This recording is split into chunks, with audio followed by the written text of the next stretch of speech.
Good morning, students. Students, today I am going to teach you the topic Age of Revolution. Okay, in the previous class, we have started this chapter, the Age of Revolution. In this class, also, we are going to continue this. You all know that in 1830, two revolution I have discussed in the previous class. That was July Revolution and Greek Revolution. In July Revolution, student, what happened?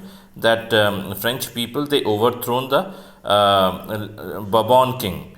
Okay, and in Greek Revolution, Greece got independence by the treaty named Treaty of Constantinople. All right, and today we are going to study these three topics: Romanticism, hunger, hardship, and popular revolt, as well as the revolution of liberals. So now I'm starting with this subtopic, Romanticism. Romanticism, that doesn't mean it's a love story. Of course, love is there, but love for the nation. Okay, you all know that in Europe, what was the condition? Okay, too much diversity was there, and for that reason, people, they were not united. No nationalistic feeling was there. Differences in opinion was there, and for that reason, several kingdoms, they were ruled over Europe since long years. Now the educated middle class, the scholars, they tried to develop this idea of romanticism. That means nationalistic feeling, nationalistic sentiment. So for that reason, they try to develop this nationalistic feeling with the help of the common culture, common customs, common language. With the help of this common culture, they try to create emotions, and with the help of emotions, they try to bring the nationalistic feeling among the common people. What is romanticism here? Romanticism means a cultural movement to develop a particular form of nationalistic sentiment. All right, students.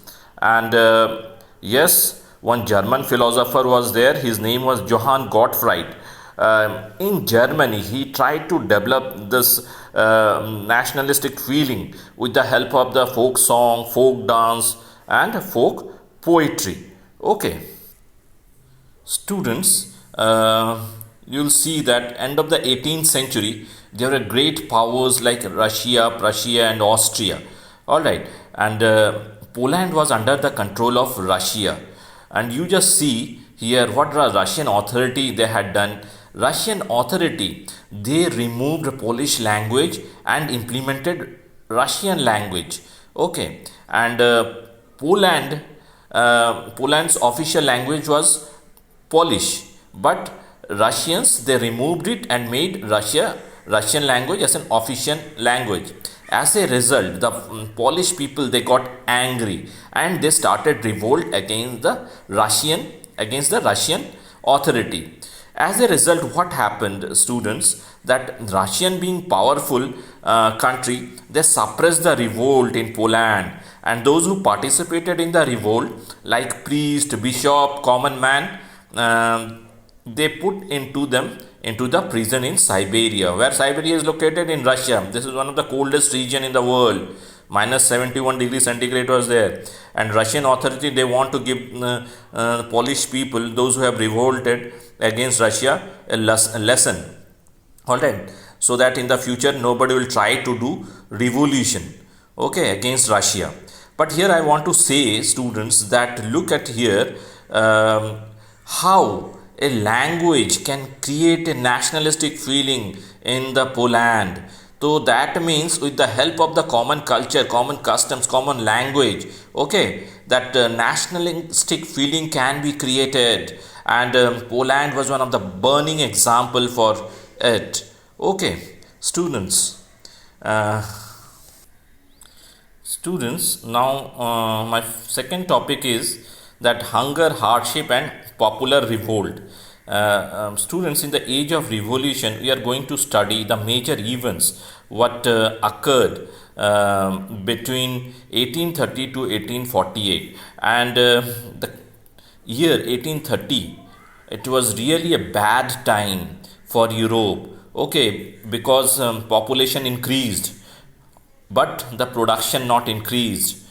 All right, migration of people that occurred from rural areas to cities, And at the same time, we all know that industrial revolution occurred in Great Britain, and for that reason machine made goods, they are really very cheap, and they came from England. As a result, the small businessmen in Europe suffered a huge loss, and for that reason the economic condition of the Europe that suffered a lot.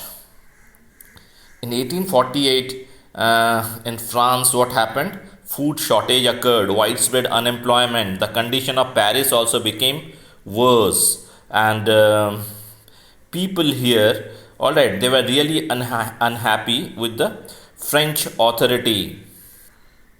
Students, we all know that Louis Philippe, he was the constitution, he was the head of the constitutional monarchy, and he was really unable uh, to anything good for France. Okay, and for that reason, French authority, he removed him from the head of the constitutional monarchy.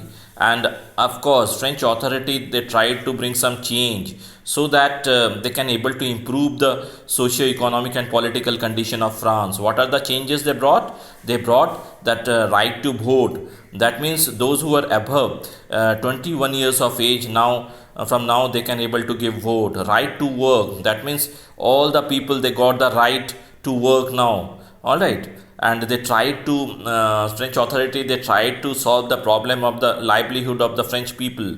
Okay, now in 1845 another incident occurred that weavers, they started revolt against contractors. All right, why? Because the contractors, they decreased the payment of the weavers, and in 4th June 1845 all the Europeans, all right, they got shocked. Why? Because the troops, they ordered to fire on weavers. As a result, 11 weavers, they died. Okay, and it also play vital role to bring change in Europe. Okay.